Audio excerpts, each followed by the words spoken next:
You've probably had an Anthurium quit on you, just like this one's trying to quit on me. This is Maddie with Rooted with Maddie, and today we're going to rehab this Anthurium and see if we can bring her back to life. So let's go ahead and do some plant chores. All right, so let's go ahead and check the roots.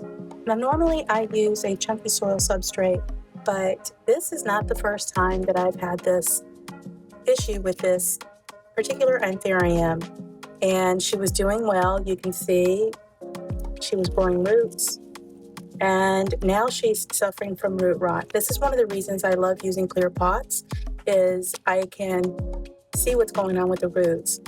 This is a sign of root rot. I can tell by looking at it. It's almost like the roots are disintegrating. So let's see what's going on. I'm going to go ahead and remove all of the substrate. And sure enough, she has root rot.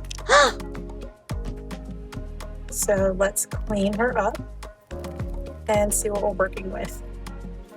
Let me clean my pruning shears, and I'm just going to start cutting away. And I can already tell that there's not a whole lot that's going to be left to work with. And I'm going to cut back until we see that it's green or white. I want to get rid of all that dark stuff. So I'm going to keep cutting away.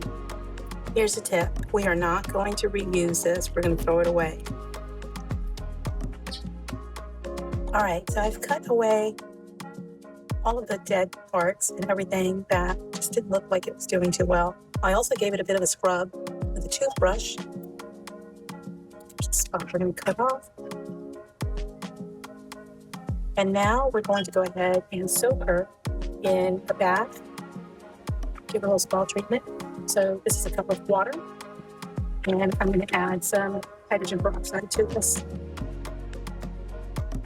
And we're going to let her soak for about 15 minutes. Then we'll repot her.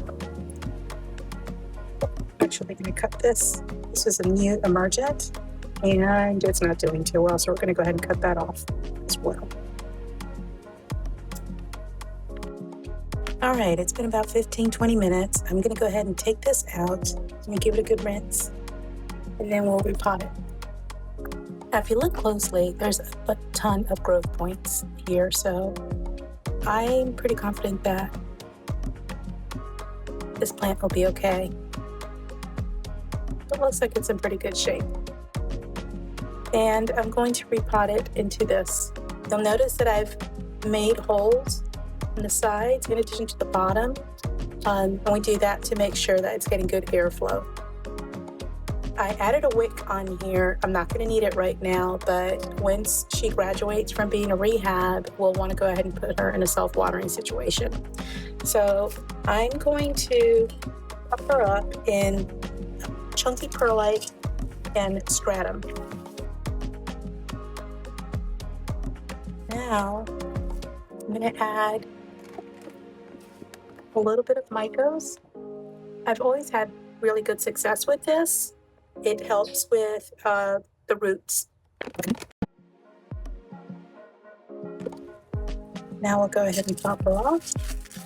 But I'm not going to water this because it's already wet.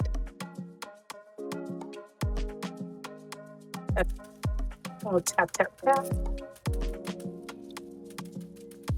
Make sure that everything's settled in.